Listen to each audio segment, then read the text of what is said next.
Welcome back to the Reclaiming Creativity Summit. Today I have Jasmine Comer. She is the founder of Lively Meals, a food blog where she shares simple, everyday eats. She is a huge advocate for good food. Good food can be classified as food that nourishes your body, mind, and spirit. Jasmine originally created her blog to share her healthy eats with family and friends. After a couple of years, her blog turned into much more than she could ever imagine. Her background in graphic communications and marketing has helped her grow her online community, and she is able to reach people all over the world. Through her work, Jasmine has partnered with multiple national brands and developed hundreds of recipes. Jasmine, thank you so much for being a part of the Reclaiming Creativity Summit. We are so happy to have you. Thank you so much for having me. And, I have the privilege of knowing you personally, and so I know a little bit about the deeper background into your blogging journey. I'm wondering if you can just share a little bit more with listeners about how you came to food blogging. Sure. So, when I was transitioning out of undergrad, I started like making healthier food choices and exercising daily and doing those things. And the things that to me, I was taking them for granted. So I started doing those things, and they had such a positive impact on my life that people around me started to notice. So I started taking pictures of my meals and putting them on Instagram. And then a couple years later, I mean, not a couple years later, a couple months later, I started my blog. So that's really how it got started. And yeah. That's fantastic. And, I wanted you to be a part of this summit because I certainly consider creating recipes and the way you style the food when you put it on your Instagram and the way you curate your Instagram feed. I consider all of that creativity, but I'm curious if you consider yourself a creative. I definitely do. So, for me, like the food photography and the food styling, for me, it's really like art, which is something that I really loved growing up. So, like when I was growing up, I loved to draw and like write poetry and different things. But I think the food photography is really like my thing. So, yeah. It shows too. I mean, everybody definitely needs to go over to your Instagram. Your handle is at Lively Meals, right? Yes, that's correct. And so people need to definitely go check that out and follow you there. But I'm wondering, what does creativity mean to you? Well, that's a really good question.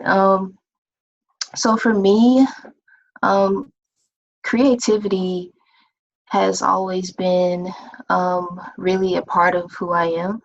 It's definitely one of my core values. And so over time, I've learned that I essentially thrive in environments where I can be creative.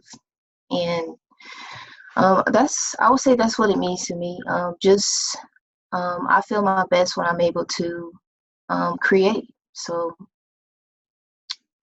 Absolutely. And I know you've had a number of different jobs. And what does it feel like when you're not able to express yourself the way you want, creatively speaking? And what tips do you have for people on getting there? yeah, well, it can be super frustrating. But after a short story, after I finished undergrad, I started a job that I really didn't like. And I wasn't able to be creative at all. I had to go to work every day and do things that I didn't really enjoy. So during that time, that was the time I actually started my blog. So I made sure every day to take, time out of my day to make sure I could do the creative things that I wanted to. And then eventually it grew so that I could do it full time. So I think it's important to take, even if it's 30 minutes, 15 minutes, but just to be able to take some time every day to do something creative is important. Yeah. What are some of the examples of things you do every day to feel creative? Yep. So every day I try to get in the kitchen and create something.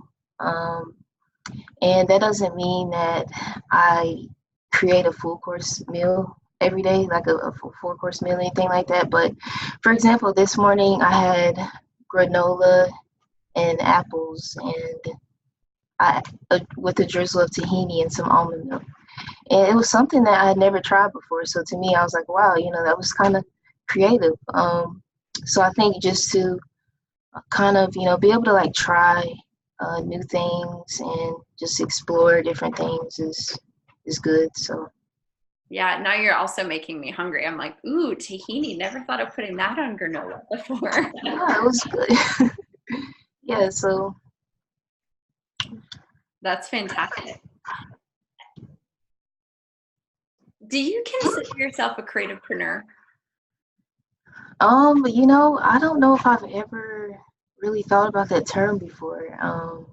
Do you have like a definition for it or? Yeah, like a creative entrepreneur.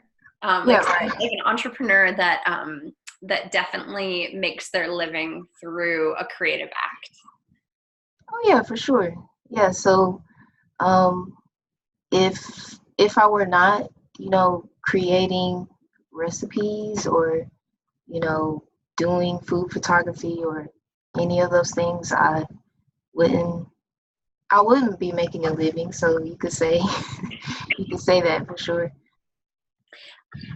Since I have you here, I'm curious, what are some of the things that go into photography that we might not realize? Well, for one, like testing the process of testing recipes, like normally recipes have to be tested maybe 3 or 4 times because they don't always turn out right the first time, and then you don't want to have something on your blog that could potentially be a disaster for someone else. So there's that part, and then the photography process, includes like staging, setting up props, and then there's taking the pictures, and then editing them, which is also another thing. So there's a lot that goes on behind the scenes in order to really make all those things happen. So Do you have a favorite piece of that process? I would say that the photography process is really my favorite part. And I think I'm amazed because I never really took any photography courses or anything like that. It's kind of something that just like came to me. So that part is really um, my favorite. Yeah. Do you shoot with like a traditional digital camera or do you use your iPhone? What do you like to use to shoot the pictures with? Yep, I use a digital camera, and I started using it maybe like a year ago. So I started off using my iPhone, um, and then switched over to a digital camera. And I don't want to go back to my iPhone ever Oh, again. I love hearing that. I know I love my digital. I don't get a chance to pull it out as much as I used to, but that's my favorite camera to play with as well. hmm Yeah, definitely a difference in the quality and that kind of thing. So Yeah. Do you have lighting tips for us lay people that we make something at home in the kitchen that we're really proud of and we want to throw it up there on Instagram in some way? Do you have any tips for us on things that we can do to enhance the lighting? yes, don't use the kitchen lighting, and that's really the biggest thing. Like natural lighting is really the best if you can use it. And I personally use like artificial lighting. Mhm. Um, so there's like a lot of different ways to really go about that. I mean, people have made it really simple to where you can buy like little lighting and stuff like that. But the main thing is like don't use the kitchen lights because they have this like yellow tint to them that kind of doesn't look so great. Yeah, it makes everything look like jaundice or something. hmm Definitely. What do you feel like the biggest challenge facing like that creative entrepreneur is these days? I think, well, I think when people are, I know for myself, like being super creative, I don't put as much time into like building like systems in my business, if that makes sense.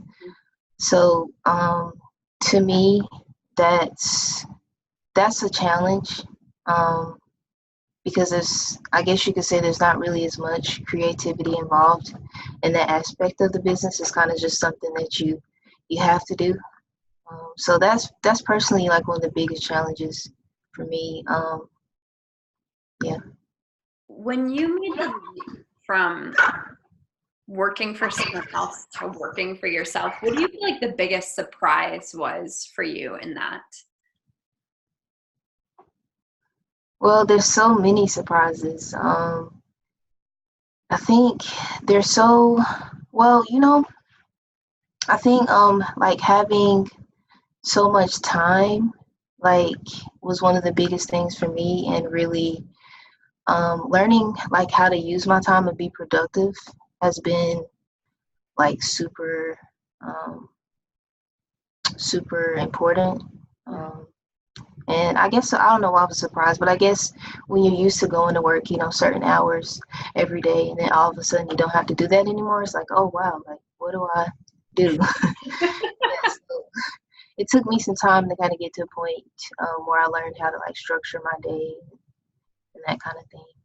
Yeah, we have another woman on the who was earlier in the summit, Bonnie Christine, who has a calendar coming out to help creativepreneurs exactly with that. And I think you're kind of really hitting the nail on the head. I'm curious if you have any, because you are a food blogger, I'm curious if you have any tips for us creatives that, and especially creativepreneurs, if we're trying to grab something healthy for lunch or for breakfast, like on the go, what your like biggest recommendations are. I would say to like, if you live in a place that I guess like has a city with like a lot of grocery stores or that kind of thing, you could almost always go into like, instead of going to like a fast food place or something like that, you could go somewhere and grab a healthy salad or wrap or that kind of thing. But alternatively, like meal prepping, like if you want to make things at home, like meal prepping is really good. So there's a lot of different types of meals that you can make, for the week and have them ready to grab and go. So, And I bet you have some blog posts on that too, don't you? hmm Yeah, we'll need to so link to those for sure. hmm Um, I'm wondering, how do you feel like the process of creativity connects you to your own inner wise woman?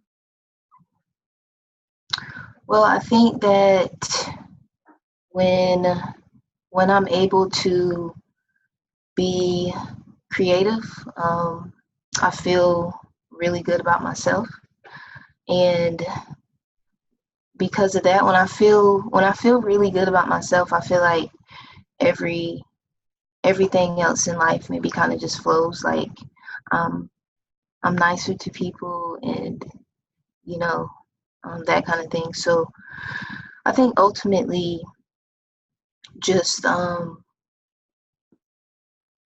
think that's my answer. Yeah. I love that. I love that a lot. Do you have any, like when you're feeling blocked, creatively speaking, do you have any rituals or any tips or tricks that help get you back in the creative flow, so to speak?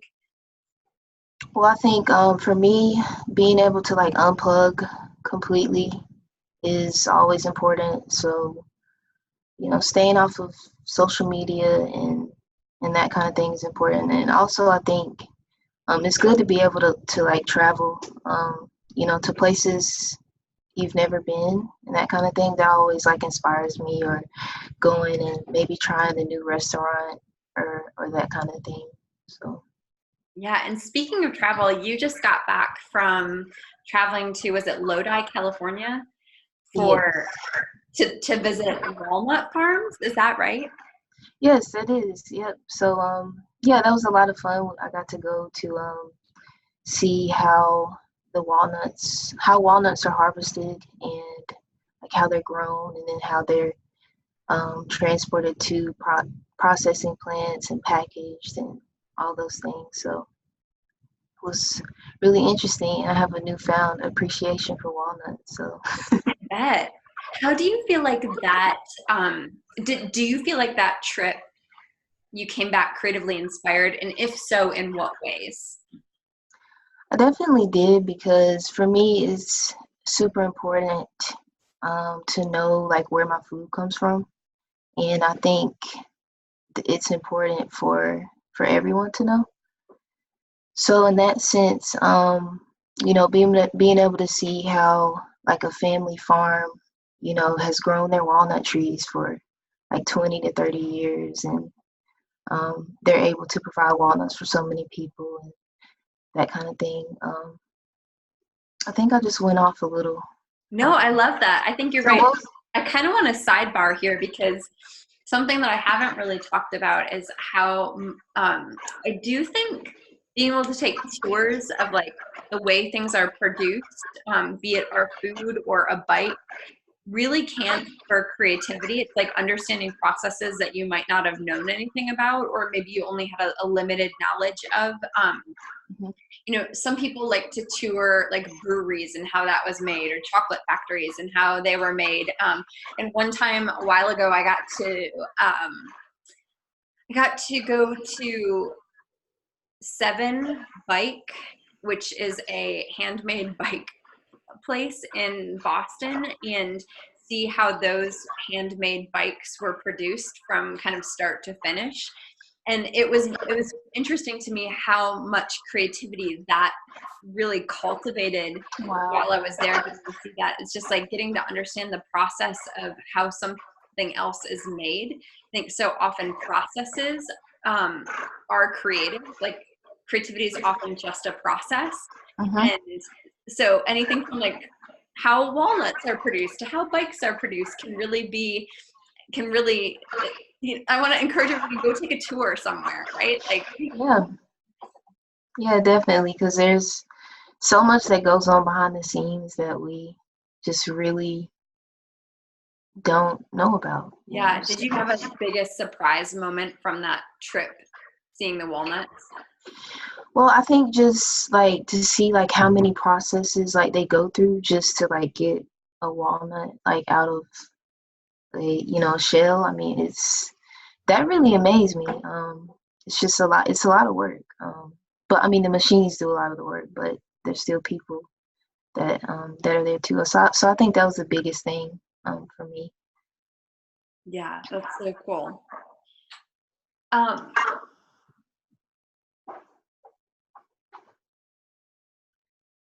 do you have any creative rituals?